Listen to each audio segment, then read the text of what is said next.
बढतीवर स्थगिती कोर्टाच्या एका आदेशामुळे. पाहूया न्यायव्यवस्था यात कशी लक्ष घालते. तर हे प्रकरण आहे मुंबई उच्च न्यायालयाच्या औरंगाबाद खंडपीठासमोरचा. एका महत्त्वाच्या परीक्षेचा निकाल यायच्या आतच बढतीची यादी फायनल झाली तर महाराष्ट्रातले शिक्षक यात समस्येत अडकले आहेत. चला प्रकरण नीट समजून घेऊ. यात कोण कोण सामील आहे? एकीकडे आहेत शिक्षक, दुसरीकडे शिक्षण विभाग, आणि या दोघांमध्ये न्याय देण्यासाठी आहे उच्च न्यायालय. पण या शिक्षकांकडे वेळ खूपच कमी होता, म्हणून त्यांना घाईने एक मोठं पाऊल उचलायला लागलं. निकाल अगदी तोंडावर आलेला, आन्सरकी आली आणि दुसऱ्याच दिवशी शिक्षक थेट कोर्टात पोचले. आता कोर्टात दोन्ही बाजूंनी युक्तिवाद झाले. मग नक्की काय म्हणणं होतं दोघांचं?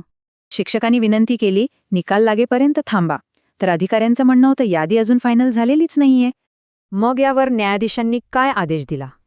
न्यायमूर्ती विभाग कंकणवाडी आणि हितेन वेणेगावकर यांच्या खंडपीठाने एक स्पष्ट आदेश दिला. आदेशात स्पष्ट म्हटलंय की पुढील तारखेपर्यंत बढतीची यादी अंतिम करू नये. म्हणजेच बढती प्रक्रियेवर तात्पुरती स्थगिती आली आहे.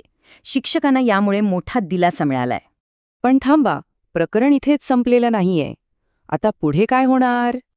आता शिक्षण विभागाला 2 आठवड्यांत प्रतिज्ञापत्र म्हणजे त्यांचं लेखी उत्तर कोर्टात द्यावं लागेल.